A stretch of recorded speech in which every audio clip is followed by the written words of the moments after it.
aqui com o Jornal Gente, agora para receber o nosso colunista, o advogado Emanuel Pessoa, advogado especializado em direito empresarial e que conversa com muita gente em relação a clima de negócios no Brasil. E aí, Emanuel, bom dia, seja bem-vindo aqui ao estúdio de Jornal Gente.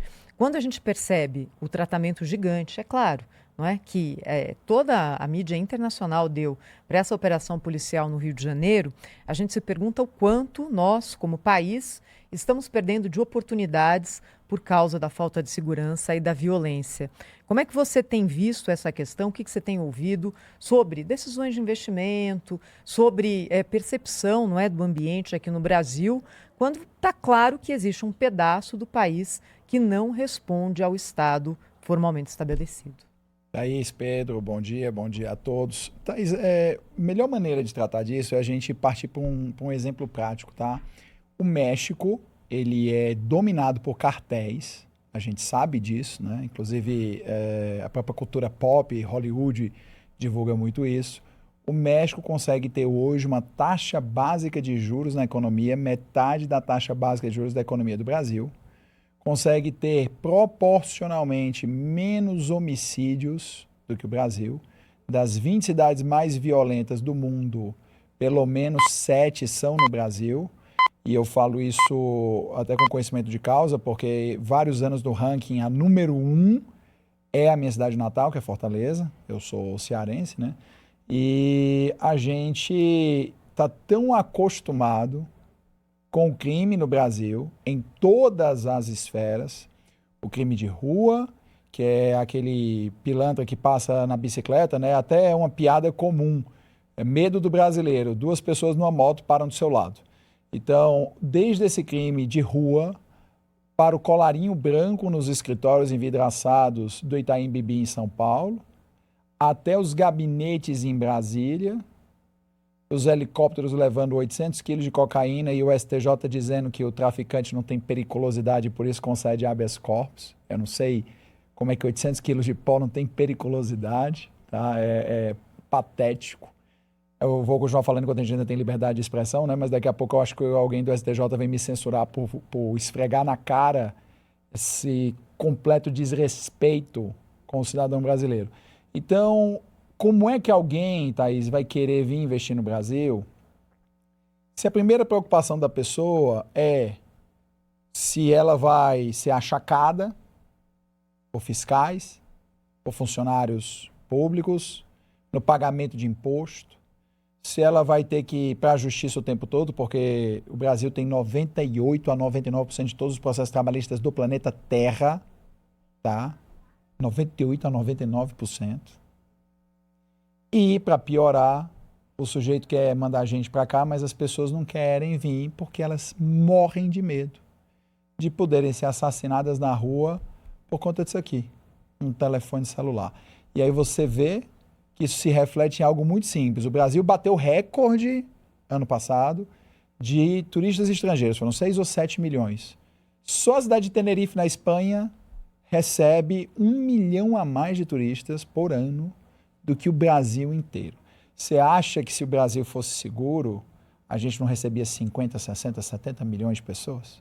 Então, o Brasil está perdendo a noção porque nós estamos acostumados e anestesiados com a violência do dia a dia.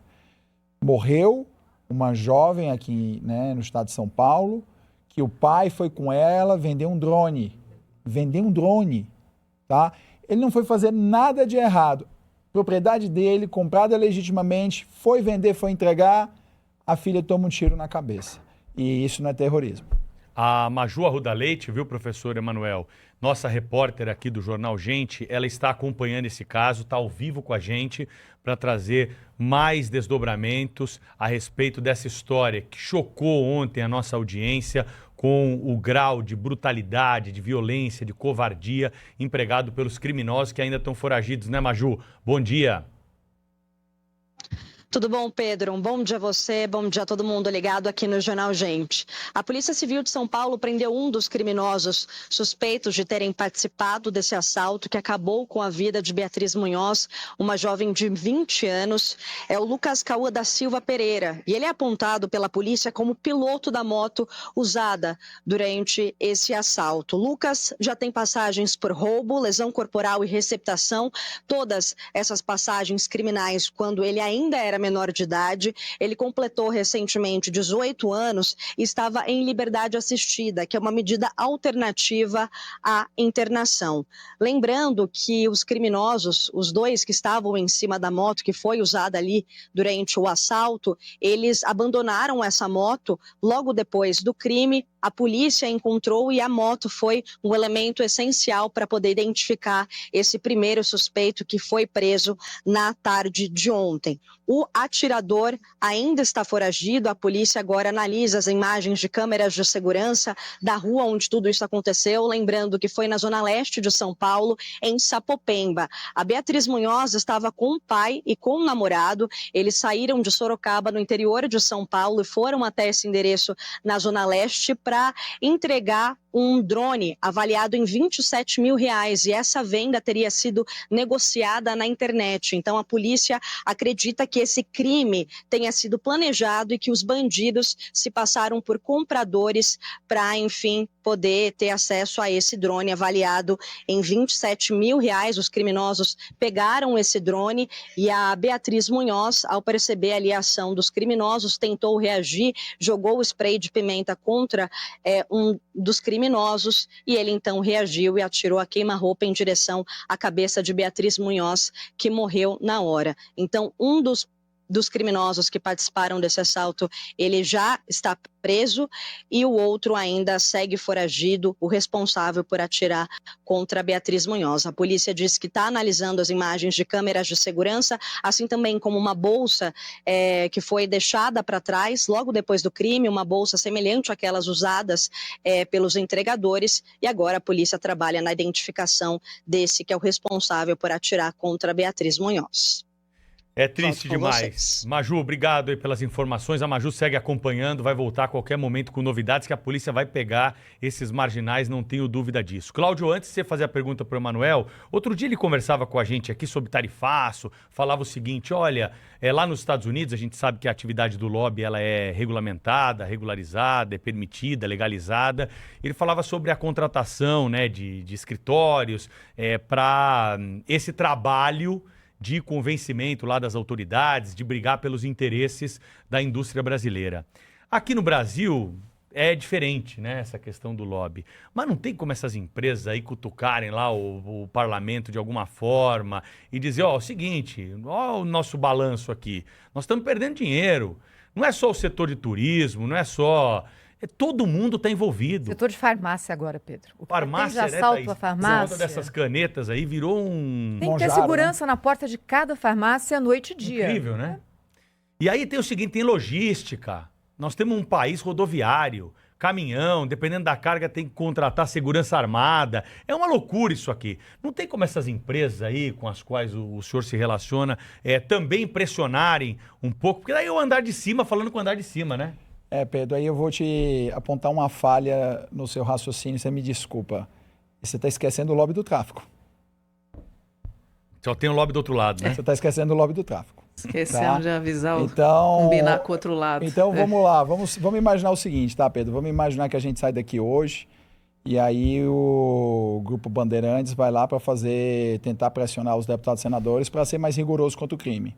Não precisa sair, fizemos isso hoje aqui no programa com o deputado Mendonça Filho. Então, mas veja aí o que acontece, você faz isso. Aí do outro lado vem o narcotráfico, seja pelas suas atividades lícitas assim, né, com aparência de licitude, posto de gasolina, distribuidoras, DTVM, financeiras, fintechs na Faria Lima, e fazem a pressão do outro lado. Tá? E fazem a pressão do outro lado. E aí você começa a ter um encontro de interesses. Onde é que você tem um encontro de interesses? Deputados e senadores, seu ouvinte, para de ter político de estimação. São todos deploráveis, abjetos, e que se você acreditar, como eu, como católico, vão todos queimar no fogo do inferno. Te digo com todas as letras. Eles não querem mudar o sistema, porque o sistema atual é que os elege. Se eles alteram o sistema, eles nem se elegem e nem escapam da punição. Você acha, Pedro, de verdade que se o Congresso Nacional não quisesse acabar com essa pouca vergonha, que é a prisão em bilionésima instância, que só funciona, tá, Pedro, para quem pode pagar advogado caro, porque o triplo P do Brasil vai preso na prisão preventiva e fica, o triplo P é pobre, preto e prostituta, esses ficam presos na prisão preventiva até o final dos tempos. Aquela moça no Sul, que foi absolvida no júri, passou 6 anos presa indevidamente, saiu da cadeia, morreu 2 anos depois com câncer, porque era pobre, não tinha como pagar bons advogados. Se ela fosse uma banqueira da Faria Lima, transportando, ou então um traficante grande transportando 832 quilos de cocaína no helicóptero, ela tinha sido solta por falta de periculosidade, esperando o processo transitar em julgado em liberdade. Teria se tratado do câncer dela, estaria viva, no caso dela era inocente, teria sido absolvida, estaria podendo explorar as potencialidades da oportunidade de estar nesse plano. Então, o Congresso Nacional não quer, de maneira nenhuma, alterar 2 coisas que mudariam o Brasil de cabo a rabo. Primeiro, acabar com a pouca vergonha da prisão em bilionésima instância. As pessoas falam em última, não é última, é bilionésima. Porque, eu te digo, Pedro, eu sou um excelente advogado. Se eu atuasse no criminal, eu faria pelo menos 90 recursos antes do processo do sujeito acabar. E nisso você tem a prescrição. Então o sujeito não vai para a cadeia. Tá? Ele não vai para a cadeia quando ele pode pagar um advogado minimamente bom. E a segunda falta de vergonha na cara que o Congresso Nacional não quer acabar, no caso o Senado, e eu digo isso, você pode eleger 81 senadores comprometidos em fazer impeachment de ministro do Supremo Tribunal Federal. Nunca vai acontecer, porque ninguém solta a mão de ninguém, é foro privilegiado. Enquanto o Senado for julgado pelo Supremo Tribunal Federal por crimes comuns, o Supremo Tribunal Federal nunca será responsabilizado pelos seus atos contrários à Constituição. E aí o que acontece? Interpretações completamente malucas, no direito chama teratológicas, que permitem que bandidos, confessos, apreendidos, filmados, dinheiro devolvido, estejam soltos. E aí isso tem 2 efeitos. O primeiro, se você tem o bandido do dinheiro solto, ele pode recrutar o bandidinho de rua para fazer o crime pé de chinelo, o crime violento. E o segundo efeito é pedagógico. Existe um efeito pedagógico que as pessoas precisam entender. Se o topo não é punido, a base não quer respeitar a lei. Porque a maior sensação desagradável para qualquer pessoa, existem experimentos mostrando isso com animais. Você pode aí estar nos ouvindo, vai no YouTube e pede para olhar o experimento macacos, uva e pepino. Você vai ver mostrando como os macacos se sentem injustiçados quando um recebe uva e o outro pepino pela mesma atividade. A justiça é um valor fundamental das pessoas. Então, quem está na base se sente injustiçado porque não tem o mesmo tratamento jurídico, digamos, maravilhoso, de quem está no topo da pirâmide social. Isso gera uma revolta e existe também um exemplo ruim. Então, ou a punição começa no topo para ter efeito pedagógico e todas as pessoas sentirem que são iguais perante a lei. É igual você chega numa vizinhança que ela está limpa, bem cuidada, as casas pintadas. As pessoas se sentem mais cuidadosas de não jogar o lixo na rua. Agora, chega num lugar que está tudo quebrado e detonado, as pessoas vão jogar o lixo na calçada, vão entupir o esgoto, porque elas não vão querer cuidar. Então, enquanto a sociedade não entender que vai funcionar para todo mundo, a sociedade não vai funcionar para ninguém. Bom, o fato é que a democracia tem todos os defeitos, muitos defeitos, mas não há nada no inventário o regime melhor que atenda mais a expressão, né, da maioria do que o processo democrático. É por isso que a gente tem que, com todos os problemas, conviver com isso, né? Eu quero dizer o seguinte, eu não vejo lobby do crime organizado no Congresso Nacional, não tem esse lobby. O que tem é políticos em todas as instâncias, na Câmara Municipal, nas Assembleias Legislativas e certamente no Congresso Nacional, que receberam dinheiro do crime organizado. Eu vi esses dias um vídeo antigo do Marcinho VP, esse bandidão que está preso há muitos anos, em presídio de segurança máxima, em que ele diz que haver financiado, por exemplo, ajudado a financiar a campanha de Sérgio Cabral, ex-governador do Rio de Janeiro, que disse, certa vez, durante a audiência, que era meio que viciado em roubar. Esse mesmo, esse aí, há casos assim, com toda certeza, há muitos casos assim, mas não é comum. Não existe esse lobby do crime organizado, até porque eles não precisam disso, sabe, professor? A sociedade está coalhada de gente que os defende. É só ver esse episódio da mega operação. Todo mundo ali saiu, todo mundo, quer dizer, essa gente, né, saiu em defesa do crime organizado, né? Foi ministro pedindo um minuto de silêncio, o ministro Boulos, na solenidade de sua própria posse, foi a vereadora descabelada em São Paulo querendo aprovar uma medida em homenagem aos bandidos mortos e tantos outros pronunciamentos. Tem aí uma esquerda que não se sabe exatamente por quê, considera que bandido é algo, enfim, que os encanta, né, de alguma maneira. Não sei exatamente o que é que acontece. O problema do Brasil é que o lobby foi confundido com tráfico de influência. O lobby aqui é um lobby mantido, eu acho que é esse o verdadeiro banditismo que se verifica em torno do Congresso Nacional.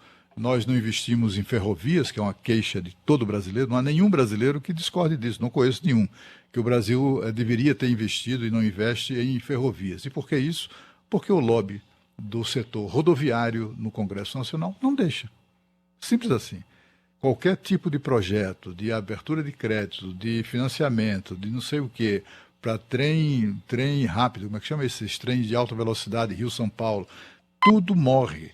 Chegaram a criar no Brasil uma estatal para cuidar de trens, né? Inventaram essa estatal. Essa estatal morreu e não teve trem, porque o lobby rodoviário não deixa. E quando eu digo lobby rodoviário, isso inclui a indústria. Então, assim, esse tipo de lobby, sim, esse existe, é inescrupuloso, como é o lobby das empresas aéreas, por exemplo. Durante muito tempo foi muito forte, hoje já não é, o lobby dos fabricantes de cigarro e de tabaco, de uma maneira geral. Enfim, há lobbies aqui que no Brasil se confundem com as práticas de tráfico de influência. Não tem nada lembra o lobby nos Estados Unidos, por exemplo, ou onde ele nasceu, lá no parlamento inglês, ali no lobby da Câmara dos Comuns, as pessoas abordando os parlamentares. Mas o crime organizado, viu, professor, não vejo não aqui atuando que, Cláudio, junto ao Congresso Nacional. A percepção é assim, talvez você tenha entendido que eu esteja dizendo que o Comando Vermelho chega lá no Congresso e diz para o deputado, nós vamos te dar dinheiro e você vai aprovar isso. Não. O que eles fazem é ainda, porque o Brasil ainda está nos estágios iniciais de narco-estado. Então, eles ainda precisam fazer isso por via indireta. Então, por exemplo, eles utilizam as instituições financeiras que eles têm de fachada, eles utilizam os postos de gasolina que eles têm como fachada, eles utilizam a face legítima dos seus negócios ou os comparsas lavadores de dinheiro para fazer pressões, para afrouxar regras financeiras de controle. O Brasil é um dos países que tem o melhor sistema bancário do mundo, mas tem as piores regras de QIC, que é o Know Your Client, para você conhecer seu cliente, para você fazer a verificação se aquele dinheiro tem origem lícita ou ilícita. É patético, Cláudio, patético. Eu que preencho esses formulários em bancos do exterior para cliente, eu te falo que os do Brasil são completamente ridículos, passa absolutamente qualquer coisa. Então isso é por design, Então isso não vem um lobby do Comando Vermelho ou do PCC com eles diretamente. Quando eles fazem diretamente é corrupção pura e simples. No caso do lobby deles é pelas empresas de fachada e pelos comparsas, para facilitar as atividades. Se estima hoje, Cláudio, que o PCC fature 9 vezes mais com atividades lícitas do que com o tráfico de drogas. Então, eles fazem sim lobby, mas não é com essa questão de chegar o Comando Vermelho ou o PCC diretamente no gabinete do deputado e senador, você vai passar uma medida a favor do tráfico. Não. São de outras maneiras. Às vezes, Cláudio, até doação para institutos que defendem teses jurídicas. Como exemplo, prisão em trilionésima instância. Eu não duvidaria nada que, se fosse investigado a fundo, você descobriria que vários institutos que defendem isso tem apoio e financiamento de criminosos, porque os beneficia. Então, existe sim o lobby do tráfico, mas ele ainda não é frontal, descarado, como a gente verifica em Venezuela e na Colômbia. Ele é ainda indireto por meio das empresas de fachada. O Brasil ainda tem uma oportunidade, Cláudio, de virar a mesa. Só que como é que nós vamos virar a mesa se o governo federal insiste na estupidez de não querer classificar as organizações criminosas como organizações terroristas, alegando que lhes falta o viés ideológico?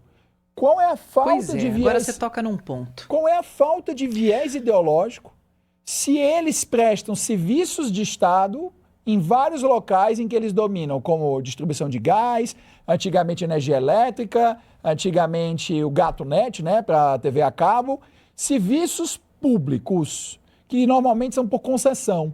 Então, como não tem um viés ideológico se eles substituem o Estado para lucrar em vários lugares? Como não tem viés ideológico se, ora vez, eles coordenam ataques a policiais? Lógico que existe o viés ideológico. Crime pelo crime é um viés ideológico. A gente tem que parar de usar como desculpa para a leniência conceitos estritamente rigorosos que o resto do mundo não aplica. As pessoas de bem hoje são reféns de vagabundos que são excusados, protegidos por tecnicalidades idiotas e que, se houvesse a mínima vontade política, bastaria uma lei para alterar essa tecnicalidade. Estava resolvido. Tem a tecnicalidade? Legal, muda a lei. A gente vê passar cada lei estapafúrdia, aumentando o imposto, diminuindo o direito, prejudicando as pessoas, quando o governo quer e abre o cofre. Então, presidente da República, se o senhor quer realmente alterar essa situação, ou vamos apelar para a natureza mais basal e egoísta do ser humano, se o senhor quer se reeleger, isso agora faz parte da reeleição, o Cláudio Castro conseguiu colocar isso na ordem do dia, vá lá, propõe a alteração da legislação. Eu não me importo que seja o senhor ou o Congresso Nacional, eu quero é o resultado. Eu não quero saber qual é a cor do gato que está matando o rato. Eu quero saber que o rato esteja extinto. Então, se o senhor e o seu ministro da Justiça entendem que existe uma tecnicalidade, proponha e lidere a mudança da lei para que o Comando Vermelho e o PCC e todas essas outras organizações sejam classificadas como terroristas, porque eles vão ter perdido o acesso ao sistema bancário. Eles vão perder de um dia para o outro 9 de cada 10 reais que eles têm. Eles vão perder a capacidade de mandar dinheiro para o exterior para comprar fuzil, AR-15, para trazer arma da Venezuela, para comprar o pó da Colômbia, porque eles não vão conseguir mais acessar câmbio. Porque as instituições financeiras que forem pegues tomarão multas tão pesadas do governo brasileiro e de governos estrangeiros que quebrarão imediatamente. Então, se o senhor realmente quer resolver o problema e não fazer mero proselitismo, use o seu cacife político e a sua conhecida capacidade de articulação para alterar a legislação. Qualquer outra coisa que o senhor disser, enquanto o senhor está aí na COP, num belíssimo iate, né, contrastando com o esgoto que está ainda para se terminar em Belém, lidere. O senhor foi eleito para liderar. O senhor foi eleito para entregar resultado. Não me interessa se eu votei no senhor, não. Eu espero do mandatário da nação que ele proteja as pessoas e que ele atue pela lei. Então promova a mudança, presidente. Saia da sua covardia institucional. O senhor tem uma oportunidade. Você tem mais de 80% da população que lhe bancaria. Se o senhor não quer fazer por convicção, faça pelo cálculo eleitoral. Mas se mova. Mova os seus 9 dedos para assinar um projeto de lei que realmente mude as coisas. Sobre essa questão aí do crime organizado, viu, Sônia?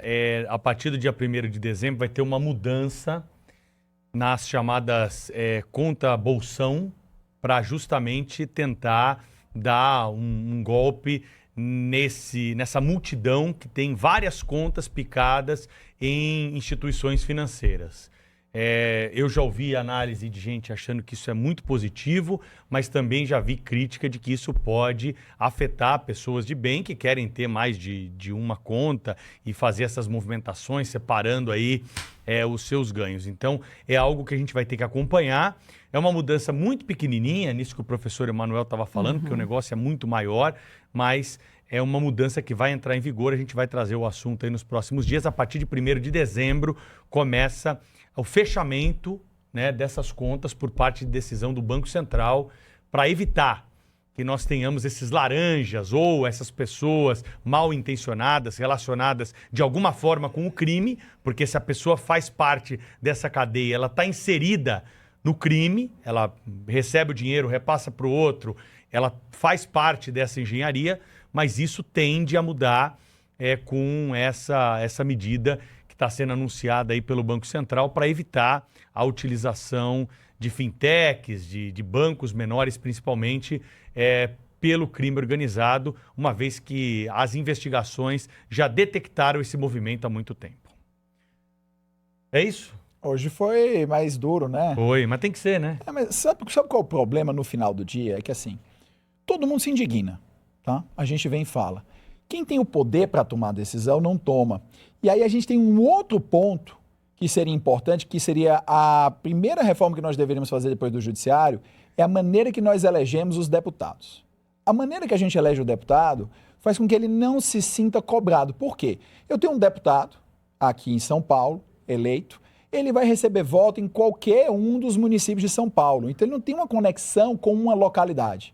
Mas se você tivesse um deputado distrital, que ele tivesse que responder, por exemplo, a gente está aqui no Morumbi, em São Paulo, tá? O nosso ouvinte às vezes não sabe, nós estamos, na verdade aqui é Jardim Guedala, né?